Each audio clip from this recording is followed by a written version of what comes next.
Once upon a time, there was a youthful sports boy yearning for victory.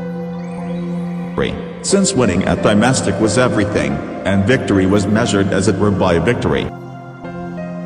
Once the boy was planning for a race in his little town, and two other boys competed. An expansive swarm accumulated to witness the dawning exhibition, and the ancient man, hearing almost the small boy had too gone distant to witness.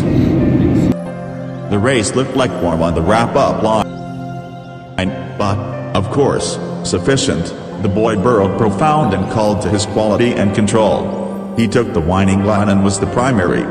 The swarm was enchanted, cheered up and waved to the boy. The sage remained still and calm, not communicating any feeling. Now the small boy felt glad and vital. The moment race was called, and two modern, youthful candidates came up to run with the small boy. The race started and, of course, sufficient, a small boy passed and wrapped up to begin with the game. The crowd was delighted again, cheered up and waved to the boy. The sage remained motionless and calm again, not expressing any feelings.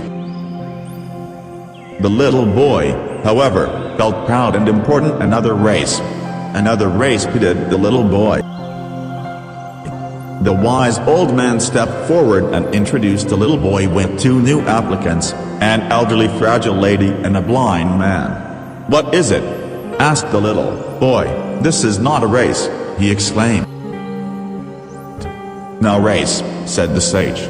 "The race will begin," and the boy was the only finisher. The other two applicants remained standing on the starting line. The little boy was ecstatic. He raised his hands in ecstasy. However, the crowd was silent, not expressing feelings for the little boy. "What happened? Why don't people join my success?" he asked the wise old man. "Race again," replied the sage. "This time finish it all together," continued the sage. The little boy thought that he stopped a little in the middle of a blind and fragile old woman, and then took two candidates by the hand. The race began, and therefore the very little boy walked slowly, terribly slowly toward the goal and crossed it. The gang was joyous, cheered up, and waved to the boy. The sage smiled, pendulous his head. The boy felt proud and necessary.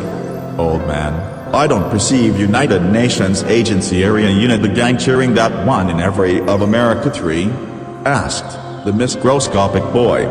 The wise previous man looked into the eyes of a touch boy, swaying his hands on the boy's shoulders, and answered quietly, "Little boy, you won rather more during this race than in any race you have got ever run, and during this race the gang cheers for not any winner." Moral of the story: what square measure you running for? Does one crave success? Is success the sole dimension for you in your life? UN agency square measure you running against?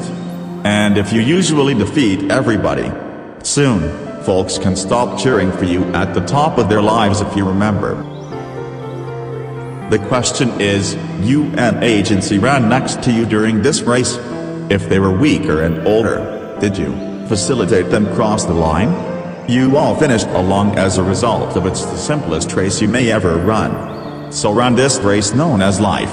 However, don't forget that it doesn't matter if you win. It's vital however you run this race.